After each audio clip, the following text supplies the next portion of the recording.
Hey there, and welcome back to MPL Philippines Soundcheck, a weekly show where we talk about MPL Philippines. As always, this is meant to be like a podcast experience, so feel free to minimize me, put me in another window, another screen, all that. Let's go ahead and just start talking about week number 4. Here are the standings on your screen right now. Echo is at the top, RSG at second, AP Bren and Onic Philippines tied with 15, but since AP Bren wins in the head-to-head, they're third, Onic is fourth, Blacklist is at 13. At 5th place, Omega Esports is at 12 points, 6th place, Minana Evos not that far behind, 10th, 10 points at 7th, and then TNC Pro Team with 5 points at 8th. Now, we're going to be doing something differently this year, or at least we're going to be tackling it differently. Usually, I do it on a match-per-match way, but this time around, what we're going to do is we're just going to go through each team at the standings in order, starting from Echo, and just talk about the week they had, what to expect. Not really going to go into detail per match. However, I'm going to be sending you, or not sending you, but giving a list of my suggested rewatches for week 4 if ever you have time to rewatch some matches, and these are just my personal picks. So, let's start things first off with Echo. Again, they are currently undefeated still. They're running for the undefeated streak of Blacklist International. Bren Esports last season had a 10 series winning streak that was snapped by TNC Pro Team late in the season. Blacklist International set the record in the 8th season with 11th, and now the magic number for Echo to break that, of course, is 12. But speaking of magic numbers, I believe the magic number for Echo to reach their or secure their playoff slot is actually 25 or 26. They swept Blacklist International in week number 4. But of course, there was that really epic game number 2. And ended Onic's win streak at 5 by sweeping them too. They go into week 5 with 24 points. Sort of did like a little bit of math based off of the max points of Minana Evos, TNC Pro Team, and potential matches, since we're still going to be seeing Echo versus RSG versus Minana. And those are some crucial matchups. So as long as Blacklist International versus Minana Evos, magic number for Echo should be 25 or 26. We're going to be updating you throughout the broadcast as well. We're going to set the tone and let you know what exactly the Echo conditions are. But most likely, by the end of week 5, either day 1 or day 2, Echo would have already secured their playoff slot. So there's that. Not much to talk about for Echo from this week, other than, of course, the win streak continues, because we're going to be touching on their specific matchups against Blacklist International and Onic when we talk about them. So, let's move forward to RSG Philippines, who are currently sitting at 6-4, 17 points, 6-4 meaning 6-4 match record, 17 points, and second in the standings. They lost 2-1 to Onic Philippines. They defeated Blacklist 2-1 to bounce back right after that.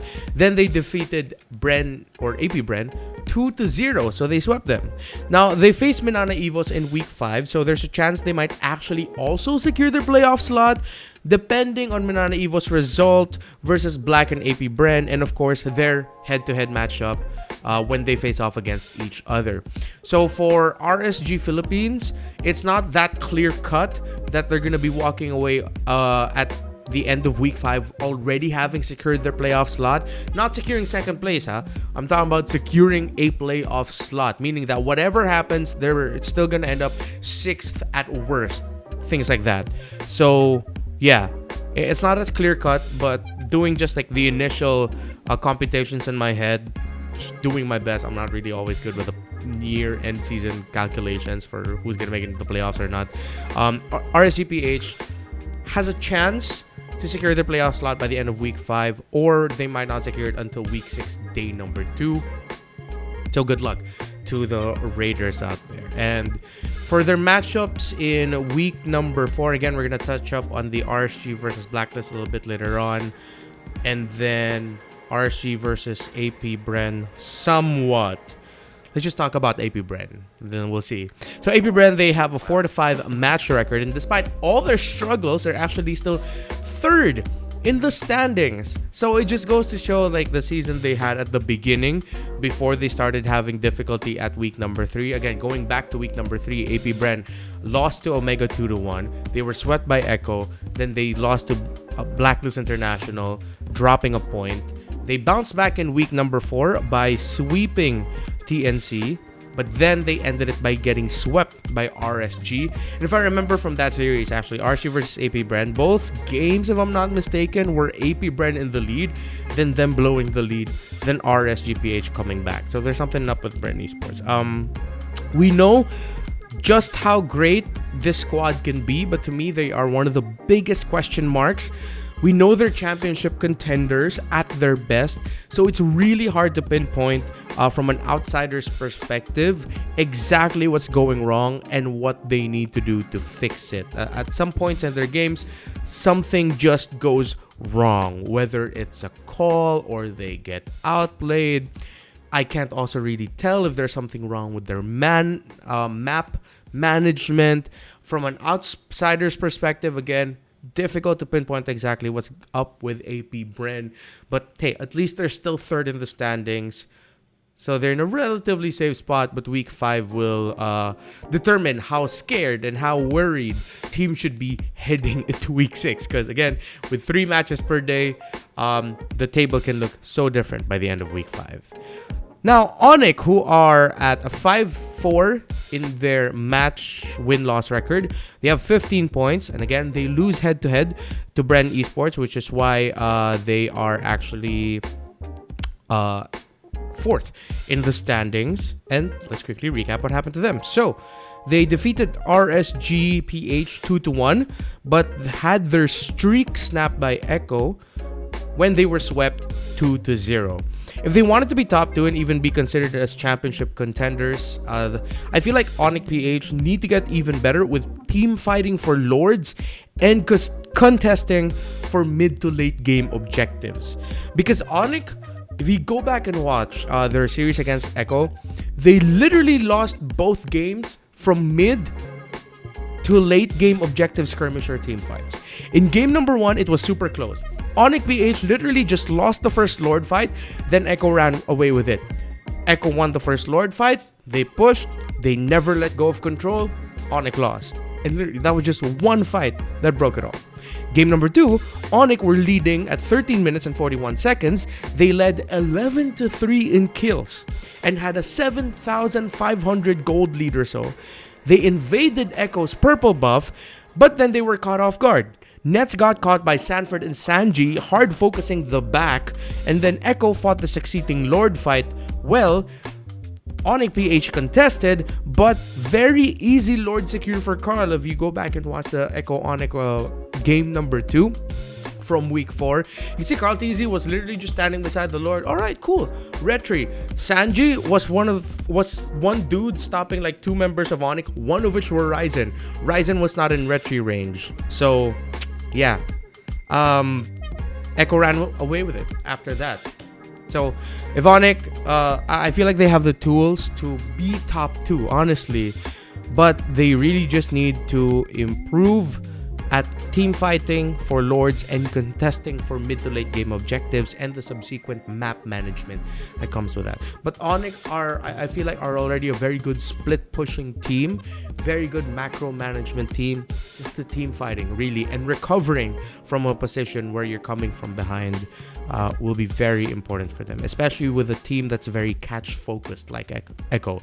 And by catch we mean the roamers, Kaja or Franco or the Cho. Catch dependent. It's the term for teams that love playing heroes like that in the roam role. Blacklist International now. Let's talk about them. They are 5th in the standings, 5-5 in match win-loss record, 13 points, 11-3 in their game record. Now, Blacklist International, they are struggling, or they struggled in week 4, coming back from a week wherein they actually won both of their games. After they lost to Onic 2-0, they defeated TNC, then they defeated AP Bren 2-1.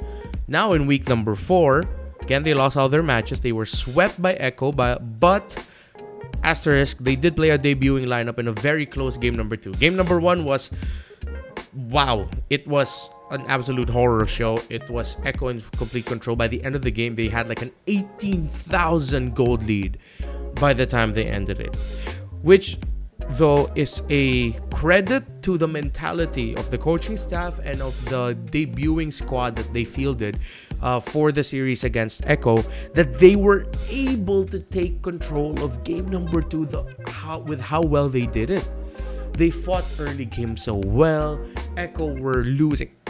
Everyone thought Echo was gonna lose that, but man, that was one of the most legendary games I've ever seen. Single games, rather. And coming from a defensive standpoint, I remember saying it in the cast that the defense of Carl Tizzi, or the defense of Carl Tizzi and Benny Cutie, holding back 4 members of Blacklist International. Beginning it was 5, but then when it was just them 2, it was 4 members. Blacklist didn't have Yue. He was taken down by Benny Cutie. It was just wild. One of the greatest and craziest defenses I've ever seen in my entire career. They then lost Blacklist International. They then lost to RSGPH 2-1. They won game number 1, very close, but Blacklist International ran away with it. But game 2 and 3 were so RSG sided. I don't know if there's something behind the scenes that Coach Panda and Coach Theo talked about with the RSG boys, the specific things they needed to adjust. But rewatching that game, it really felt like they said, okay, we just have to adjust the certain timings of this. You know, this is how Ren J likes the position. You know how this is Blacklist like to play. This is where you're going to be. This is the picks we're going to be going for. They ended up picking a gourd for Aqua in that game number 2, if I'm not mistaken. And then they just ran away with it. It was honestly a pretty one-sided games 2 and 3, and it was very, very surprising to me. Then to add to that, Blacklist International were swept by Smart Omega to close the week, so Smart Omega got their revenge. And again, the story of that was game number 1 was extended beyond expectation. No one expected that game number 1 to go as long as it did, and for Blacklist and Omega to put on one of the top 3 individual games. Not series, okay? Again, distinguish series from games. It was one of the top 3, maybe top 5 games of the entire season. That's how freaking good it was. Not even gonna lie. Again, with the story, the history behind those two, what Blacklist International and specifically also Smart Omega did in that game number 1 in their series in week 4, day number 3, was just absolutely legendary. No other way to put it. I suggest you watch it and go back to that. Now, in terms of what I feel like Blacklist needs to improve on, it's map control during objective team fights, specifically Lords, and man marking during team fights. Interestingly enough, while I was doing a bit of research for this, preparing for this episode, suddenly a video came up I believe it was a clip of Oh My Venus dissecting what Blacklist should have done in the specific scenarios, especially in that game number 1, if I'm not mistaken. And I suggest you go back and look for it. Oh My Venus and Wise dissected that game perfectly. And I agree with all their thoughts. Very, very good calls there. But come on, it's a queen, of course. You expect her to deliver absolute fire. Now, the funny thing is, the qualities that Blacklist International felt like they lacked in week number 4 was one of the reasons why they shined in the first 3 weeks. So, you know they're already capable of doing it. But I feel like the factor is there are teams now who have been able to read and adapt to Blacklist International for the second half of the regular season. After the show they put in the first half, teams, it feels like they have been preparing for them better and are respecting their abilities more, which is why life looks harder for the agents. Teams just respected them more. And that's one of the things that was also brought up in storytelling and discussions, wherein it feels like the league wasn't ready for what Blacklist International threw at them in the first half of the regular season. But then now, teams know them, teams know their picks, teams know how they play. They've probably read into their tendencies more often now. I felt like the Onic matchup in week 2, day number 2, was a huge eye-opener for the entire league in terms of like how to handle Blacklist International. And since then, they've been still getting wins. Don't get me wrong. They defeated TNC. They defeated AP Bren 2-1 in my second best series of the season. But you cannot deny teams have much prepared for them, way better. So life is harder for the agents. Now for Omega, 6th in the standings. They are 45 in match record, 4-2-5, 4 wins, 5 losses in their match record, and 12 points. They are 6th in the standings, and their sweep of Blacklist International put them 2 points over Minana Evos. To me, Omega are having the most unpredictable and 50-50 Omega season since their MPL Philippines Season 9 run. And you remember what happened to Omega in MPL Philippines Season 9. No one expected them to reach the grand finals. On their best for performances, on Smart Omega's best performances, like against Blacklist International in Week 4 and Bren and Onic in Week 3, they look like a top 4 team with a comfortable gap over the 5th and 6th placers. That is Omega at their best in my eyes. But they just really haven't been consistent, and they look like a team with a lot of bright and creative ideas to tackle this patch that just haven't been executed properly, and sometimes look like they played one-dimensionally, unable to come up with a creative approach to winning the game that equals the creativity of the draft. But sometimes it also just feels like to explain what that means, like, let's say they have this kind of draft. For example, their Leomore draft, where they also had Angela with it, if I'm not mistaken. It really feels like they were just like, okay, focus on the fights, focus on the turtles, focus on the lords. We'll win it from there. We lost that fight, no, we'll counter it. We won this fight, alright, push forward. It's like they were beating their head against a wall, without taking care of the map as much as they could have. I like the creativity of that Leomore draft. It makes so much sense in this current metagame. I just felt like they didn't play it to its top potential. So I'm not gonna hate on that Leomore draft. And then that game number 2 against Minana Evos, where they really prioritized Minotaur Rafaela Harith, I felt like was a bit too obvious. I could see why they decided to default and go with that strat though. It worked for them in the past. They had a very good result with it. That was when they faced up against Onic in week number... I'm looking for it. Omega vs Onic, week number 3, day number 3. That's when they first used the Harith Minotaur Rafaela priority in the mid lane and roaming around. And in that game number 1 against Onic, they absolutely steamrolled Onic. So it makes sense why they do it again. Except that Minana Evos saw it coming. It was literally Matilda first pick by Minana, Minotaur Rafaela. Minana already knows they're picking up Harith. So they got the Edith and the Martis, which with those two around, it's a little bit harder for the Harith to move and dash around. And then we saw it despite an early game kill by Omega. Minana Evos took the condition that Onic couldn't, which was they didn't allow the Harith to snowball, and they stopped it. And so eventually they just ran away with it. Minana Evos. So yeah, there's that. Now, despite that, teams still have to acknowledge that we are entering the Omega/last on timer portion of the season, which is always a factor with Omega. With Omega Neos MDL jungler Matt getting called up to the MPL team and Omega showcasing their mid to late game map management improvement, teams have to watch out. We didn't see it in the Minana Evos series so much, but up against Blacklist International, I feel like was when Omega really decided to ham up their map management in mid to the late game and pressuring side lanes in crucial objective team fights and crucial mid to late game timers. And I feel like that's something teams who want to win M5 really need to improve on. Yes, fast forward to M5. I'm not saying Omega's gonna go to M5. That's not what I'm saying here. They could. We don't know. But teams that wanna win M5 cannot do it out of the objective fights alone.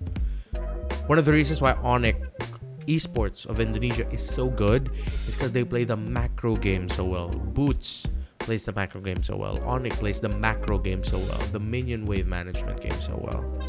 They don't just rely on how good they are in team fighting for objectives. They manage and pressure the map constantly. So that's one thing teams have to consider. And if I'm not mistaken, that's also one thing that RRQ Akira does very well. And they recently just won Liga Latam, which is of course the Latin America region version of MSC. So congratulations, RRQ Akira. Now let's go on over to Minana Evos. 3-6 match win-loss record, 10 points. Their lineup of the week consisting of Spider Miles in Rome, Lancy in mid, Lord JM in EXP, Kaizen in jungle, and Doming in gold played very well, sweeping Omega and defeating TNC Pro Team 2-1 in what is my third favorite series of the season so far. So I've been very vocal about it before. RSG versus AP Bren 1 is my top series of the season so far. AP Bren versus Blacklist International is my second, but now my third favorite series of the season is TNC versus Minana Evos. Just considering the stories, the context behind those two, what happened in the game, it was perfect. It was an amazing series. Not to say that the action and the execution was perfect, but it was just so damn good if you take into consideration all the context behind it. This is Spider Miles and Lancy's meta. The meta of the Next Play Tiger Cub squad that almost made it to the playoffs of MDL Philippines Season 1. With Kaizen at the helm and being a vocal leader, Minana finally looked like a team that can threaten for a playoff slot. Their 3 series, Week 5, will prove or disprove that. Watch out for the Minana Evos games. Now, TNC Pro Team, they are obviously in the most dire straits. 1-8 match win-loss record, 5 points, unable to take a point from AP Bren in a very close. Seriously, it was 2-0. It was a very close series, but you need to rewatch it to see how close it was and to really understand the ceiling potential and most glaring problems for TNC. Then, TNC Pro Team lost to Minana Evos 2-1, but it really looked like they were gonna win that series. The entire week, in the story of TNC Pro Team and Minana Evos, those two teams, for TNC Pro Team, you have to watch both series to really understand their ceiling potential, how good they can be, and their most glaring problem, which is mid to late game conversion and map/macro management when Lords are up. And for me personally, another thing to add is their unwillingness to trade in specific turtle scenarios. Sometimes teams go to the turtle, in the Philippines we call it aurahan. They go to the turtle not completely sure they're gonna win it. Like 30% chance, like they know 30% chance they're gonna be able to contest it properly. But they just go there to just, show themselves up to the opposing team. Aurahan, they show them their aura, like, yo, really gonna try it? You wanna try? Gotta be careful. Alright, no, you got it, we're gonna back off. Things like that. That happens with TNC more often than it should. And that's something I feel like they need to watch out for. I'm sorry if I suddenly got so animated. This is something I'm very passionate about when it comes to TNC Pro Team and what teams need to do. And yeah, that's it for a little bit of a recap to what happened to the teams in Week 4. Now, after Renajay, Sanji, and Ryzen, Naths is the MVP of the week for Week 4. His 3 Terizla games against Blacklist International, 1 Terizla game against Bren, and a Paquito game there too really showed just how impactful he is for RSG. Congratulations to Naths. Still one of my favorite XP laners in the entire league. He's become a little bit more hit or miss as time has went on, but in Season 12, I feel like he's really hitting his stride. He's one of my favorite players of the season. He's so good and so fun to watch. Now for the rewatch suggestion for Week 4, we're gonna do this really quickly, okay? So I suggest you watch Echo versus Blacklist, game number 2. If you want to understand the whole series, watch game number 1. If you want to see Echo absolutely stomp on Blacklist. But personal suggestion, just watch game number 2. TNC versus Bren and TNC versus Minana Evos, again, so that you understand TNC. Teams will just look at the standings, at the record, and go, TNC is just having a really terrible season again. But there are so many times and so many series where it looks like TNC would have gotten a game or even won the series if they just did one little thing differently.